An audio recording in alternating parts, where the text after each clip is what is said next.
자꾸 기도하면 엄청 밝아진다라는 제목으로 하나님 말씀 증거하도록 하겠습니다. 읽어봐서 알겠지만 24장은 성막에서의 두 장면과 일상생활에서의 두 장면을 이렇게 보여줍니다. 무슨 얘기겠어요?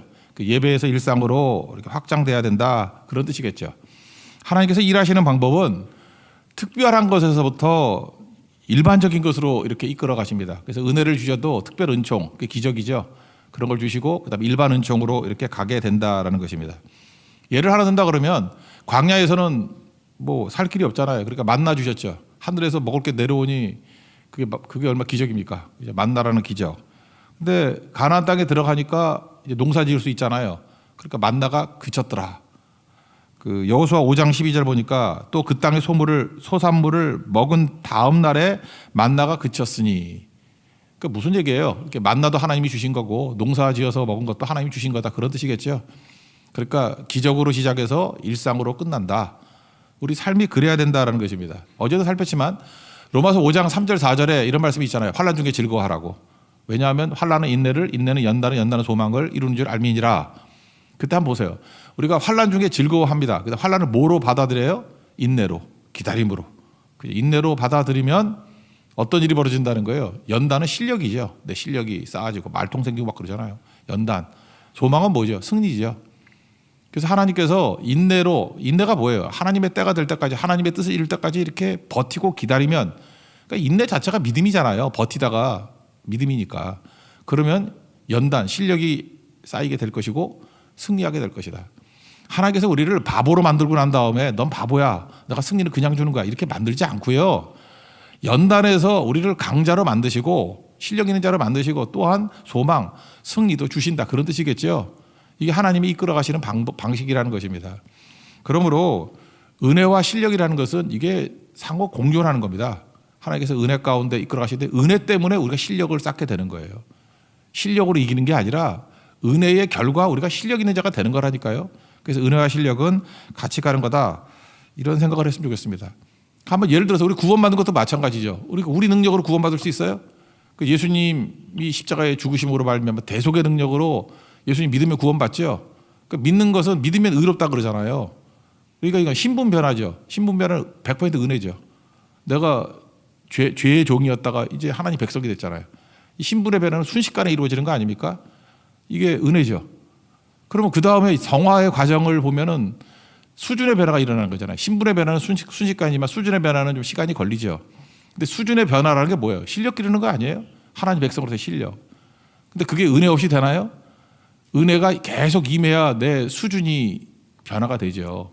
수준이 변화된 그 결과는 뭐예요? 내가 실력 있는 자가 되는 거잖아요. 그러니까 은혜와 실력은 이건 따로따로 얘기할 수 있는 게 아니라는 것입니다. 제가 일부러 실력이라는 말을 쓴 이유가 뭐냐면 은혜의 반대말을 잠깐 행위라고 생각하는데 행위를 할 수 있는 능력, 그게 실력 아니에요. 살 수 있는 능력. 이건 별개가 아니라는 것입니다. 이게 같이 가는 내용이다. 그래서 은혜와 실력은 같이 간다. 오늘 그 내용을 보여주고 있어요. 성막 안에서는 은혜의 장소잖아요. 은혜의 훈련. 그리고 일상생활에서는 실력이죠. 이렇게 살아가라, 이렇게 양자를 다 보여주고 있다는 것입니다. 차례대로 살피겠습니다. 첫째는 은혜 훈련은 두 가지거든요. 성막 안에 가면 왼쪽에는 등잔불이 있고 오른쪽에는 떡상이라고 그러죠. 진설병이 있고, 그 설명을 해요. 첫 번째 은혜 훈련은 등잔불 내용을 한번 봅시다. 등잔불.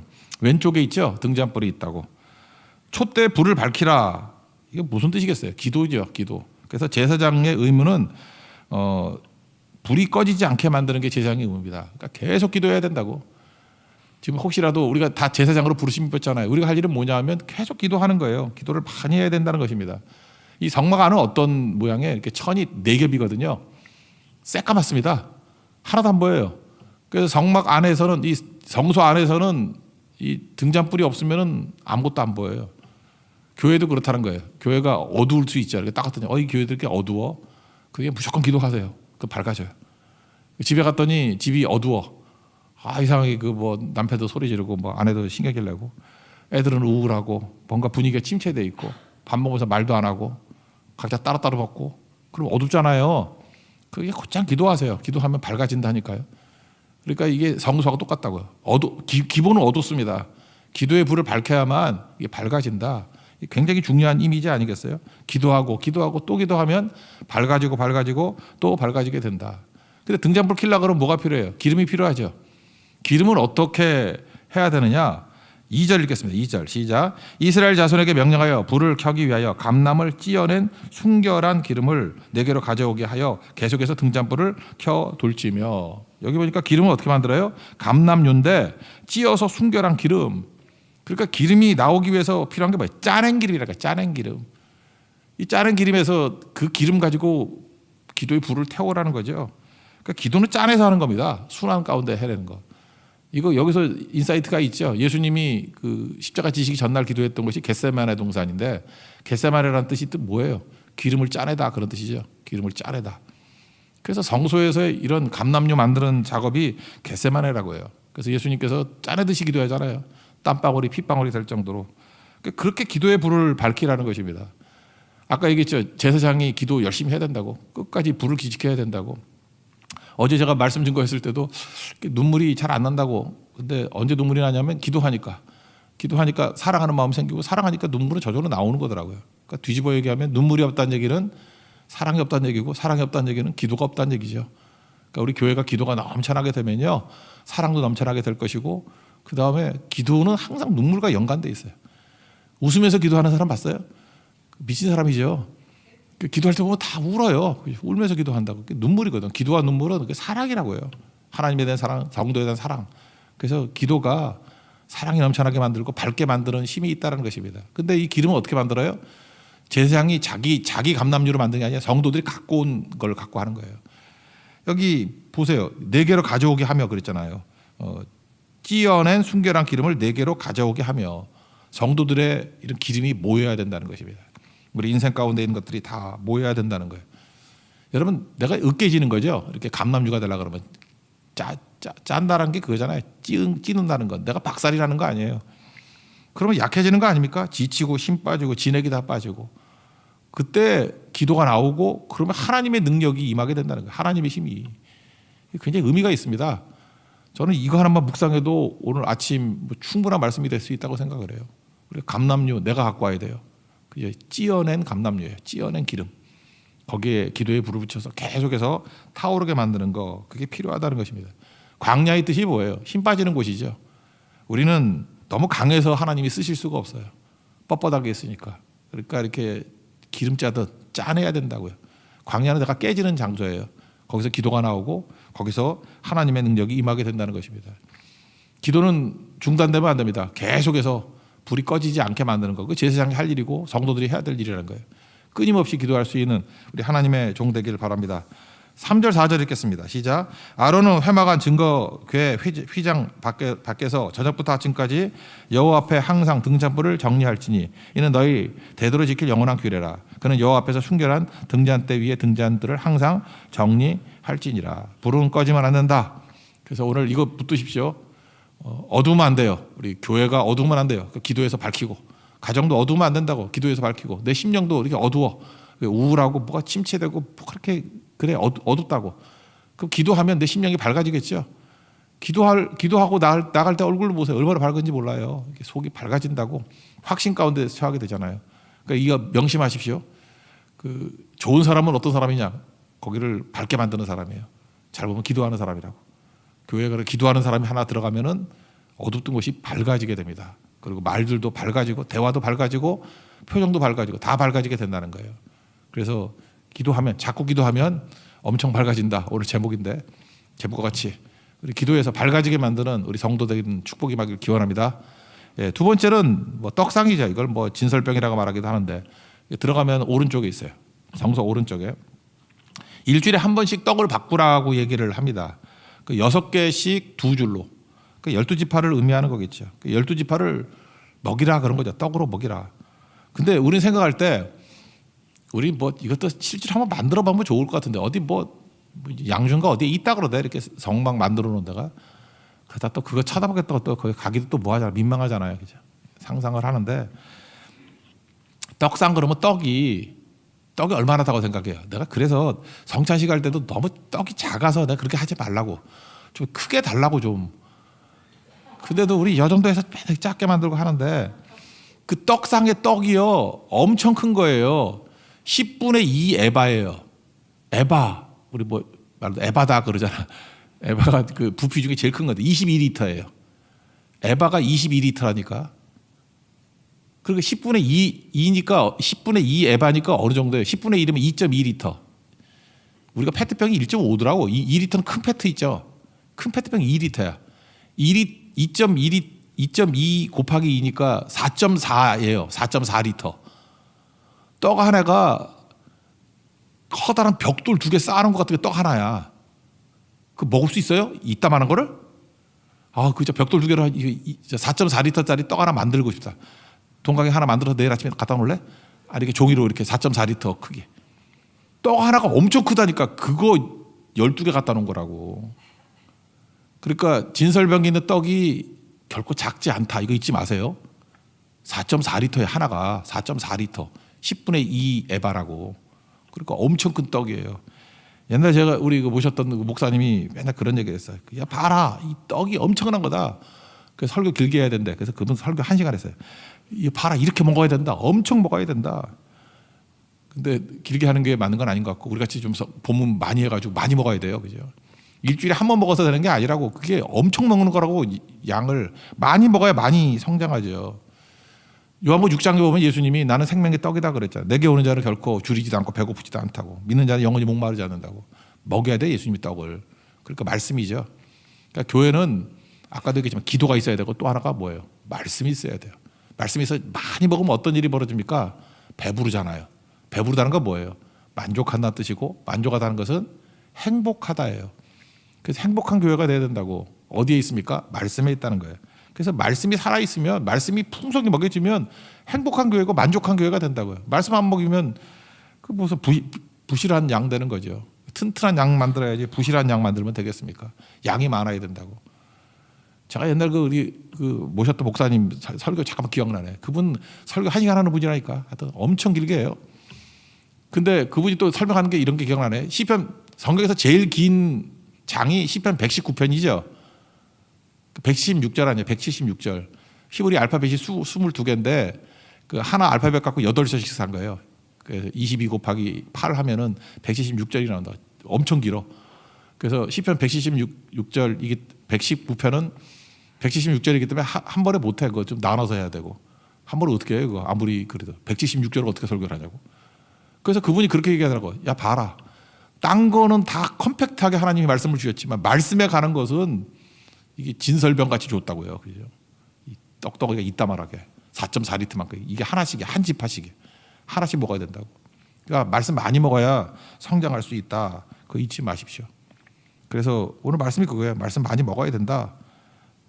그거 한번 읽어볼까요? 5절 6절 다시 한번 5절 6절 시작. 너는 고운 가루를 가져다가 떡 12개를 굽되 각 덩이를 10분의 2 에바로 하여 여호와 앞 순결한 상위에 2줄로 한 줄에 6씩 진설하고. 그러니까 떡이 엄청 크다. 이건 잊지 말아요. 요따만한 떡 아니에요. 엄청 큰 떡이에요. 4.4리터짜리 떡. 페트병 2개짜리 덩어리 떡. 그리고 또 재밌는 게 뭐냐면 그 일주일마다 한 번씩 가르래. 그러니까 했던 설교 또 하면 안 된다 그런 얘기죠. 신선한 설교. 신선하게. 그리고 또 하나 뭐예요. 제사장이 그거 먹으라 그래서 네가 먹으라. 그렇게 맞다가리 없는 거 네가 만들어서 먹이면 성도들이 먹겠냐? 그런 거와 똑같은 거죠. 그런 얘기예요. 그죠? 그러니까 잘 먹을 수 있는 말씀을 그죠? 잘 요리해서 그다음에 많이 먹이라. 그리고 일주일에 한 번씩 바꿔야 된다. 그러니까 이거는 이게 뭐 설교하는 사람이나 이런 사람에게 주는 말씀이라 그러면 어떤 거죠? 맛있게 만들어라 말씀을. 또 하나는 너도 한번 먹어봐라 그런 얘기죠. 너도 한번 먹어봐라. 요한계시록 10장 9절 같은 데 보면 그 작은 두루마리 말씀이거든요. 이거 먹으라 그러잖아요. 말씀 먹으라. 배에서는 쓰나 내 입에서는 꿀같이 달리라. 그러니까 말씀 전하는 사람은 먼저 자기가 많이 먹어야 돼요. 먹어봐야 말씀의 그 맛을 알죠. 그래서 정말 단 말씀을 증거할 수 있는 그런 종이 돼야 된다. 그런 얘기입니다. 그러니까 교회 안에서 해야 될 일이 뭐죠? 2가지죠. 기도와 말씀이지 뭐. 이제 알겠죠? 금초대와 떡상, 진설병의 특징이 뭐예요? 기도와 말씀이라고. 이게 기도가 있으면 어둠을 이기는 밝아지는 교회. 떡상이 충분히 떡이 엄청 크다니까요. 이렇게 잘 먹이면은 풍성해지는 교회. 그런 거죠. 아모스 8장 11절도 보니까 말씀 먹지 못하는 기갈이 온다 그러잖아요. 그게 최악이죠, 최악. 그러니까 말씀이 풍성한 교회가 되기 위해서 애쓰라 이런 얘기입니다. 이게 교회 안에서 벌어지는 성막 안에서 벌어지는 일이라고. 두 가지로 무장하고 난 다음에 이제 특별한 거잖아요. 이거는 이제 일상에 들어가서 변화시키라. 그런 일상훈련 두 가지인데 에피소드 하나가 나와요. 하나가 뭐냐면 이거 실제 케이스인 것 같아요. 사람 이름까지 나오는 거 보니까 여호와의 이름을 모독한 자가 나오더라는 거예요. 이건 뭐 스토리 한번 읽어보죠. 10절부터 12절까지 한번 읽겠습니다. 시작. 이스라엘 자손 중에 그의 어머니가 이스라엘 여인이요 그의 아버지는 애굽 사람이 어떤 사람이 나가서 한 이스라엘 사람과 진영 중에서 싸우다가 그 이스라엘 여인의 아들이 여호와 이름을 모독하며 저주함으로 무리가 끌고 모세에게로 가니라. 그의 어머니의 이름은 슬로미시요 단지파 디브리의 딸이었더라. 그들이 그를 가두고 여호와의 명령을 기다리더니 이거 진짜 있었던 일이잖아요. 그죠? 그 단지파 디브리의 딸인 슬로미시라는 여자의 아들. 아버지는 애굽 사람이고 나올 때 허다한 잡족도 같이 나왔다 그러잖아요. 그러니까 애굽 사람 중에서도 결혼해가지고 이렇게 같이 나온 사람이 있다고. 그걸 이제 거류민 이렇게 표현하기도 해요. 잡족 옛날 같으면 잡족 이렇게 표현하기도 한다고. 근데 그 아들이 이제 믿음이 오락가락했는가 봐. 그래서 뭐 다툼이 있을 때 막 욕하고 막 그랬다는 거예요. 나중에 죽여버리라 그런 얘기가 나오죠. 그게 무슨 뜻일까요? 여러분 하나님의 이름은 존재거든요. 그러니까 하나님을 뭐 거부한다. 물론 뭐 맞죠. 일벌 100개 뭐 이런 의미도 있습니다. 근데 한번 생각해 보세요. 우리가 일상을 살면서 이렇게 하나님 모독하고 이렇게 욕하는 이유가 뭘까요? 왜 그렇죠? 기다리지 못해서 그래요. 인내하고 연관성이 있다고. 그러니까 내 방식대로 내 때에 안 되니까 잠깐 욕하지. 잠깐만 이렇게 원망이 나오고 비난이 나오고 저주가 나오고 하는 이유가 뭐냐면 기다리지 못해서 그렇다니까요. 그래서 저는 이 메시지가 기다리는 거예요. 일상에서는 하나님의 때와 하나님 방법을 기다리는 것 되게 중요한 거라고요. 그러지 않으면 저주가 나고 욕설이 나와요. 그러니까 기다리고 있을 때 우리가 찬송하고 기다리고 있어야 되잖아요. 이게 중요하다는 것입니다. 기드온의 300용사 보십시오. 그 뭐 하나님 말씀 기다리잖아요. 300명 적은 숫자 가지고 지시대로 하니까 승리하지 않습니까? 그러니까 기다리지 않으면 우리 입에서 저주 나온다는 거예요. 그거 끊어버리라는 거예요. 하나님 앞에서 기다리는 자에게 능력이 임하게 된다. 광야에는 시간이 없습니다. 그래서 구름 기둥과 불 기둥으로 인도함 받는다. 그게 기다린다는 거 아니에요? 민수기 9장에 나오거든요. 그 9장에 쭉 설명이 나오는데 9장 마지막 2절 22절 23절 읽어드릴게요. 이틀이든지 한 달이든지 1년이든지 구름이 성막에 머물러 있는 동안에는 이스라엘 자손이 진영에 머물고 행진하지 아니하다가 떠오르면 행진하였으니 한 절만 읽읍시다. 이렇게. 그러니까 한 군데 머무르는 시간이 우리는 그냥 아침 저녁으로 움직이는 줄 알았는데 아니에요. 이틀 머물 수도 있고 한 달 머물 수도 있고 심지어 1년을 머물 때도 있대요. 구름이. 그 1년 머무르면 그 자리에 1년 동안 버티고 있는 거죠. 1년이 짧은 시간이에요. 지금이 11월 28일인데 작년도 21년 11월 28일 까마득하게 보이잖아요. 작년에. 그때까지 움직이지 않고 한 자리에 계속 머물러 있다고요. 그래도 기다리라는 거예요. 그때 좀 성질 나쁜 사람, 믿음 없는 사람 뭐라 그랬어요? 그 욕 안 하겠어? 뭐 하나님 뭐 하자는 거예요? 지금 이 광야에서 이 힘든데 한 발 전진도 안 하고 그리고 불순 쪽에서 지발로 전진하면 다 죽었다고. 머물러 있어야죠. 이거예요. 그러니까 기다림의 반대말이 저주예요. 욕설이고. 그러니까 여러분들 입에서 욕설이 나오려고 할 때마다 기다리다. 하나님의 때가 있다. 그 유명한 말 있잖아요. 그죠? 서두르면 이스마엘 되고 기다리면 이삭 된다. 붙드십시오. 이스마엘 같은 짓 하지 말고 하나님의 때에 하나님이 꼭 필요할 때에 우리를 움직여 주신다는 거예요. 그래서 구름기둥과 불기둥 바라보고 기다림의 훈련을 잘 할 수 있는. 그래서 일상에서 여러분 승리하고 열매 거두는 방법이 뭐냐? 자꾸 욕하고 비난하지 말고 기다리는 거예요. 하나님의 타이밍에 하나님이 최고 좋은 것을 주십니다. 믿습니까? 그때 승리하게 된다는 거예요. 이 훈련이야. 일상의 훈련. 또 하나는 뭐냐? 이제 이거는 산상수훈에도 많이 나온 거죠. 동형 보복복이라고 그러죠. 뭐 이에는 이 눈에는 눈 그거예요.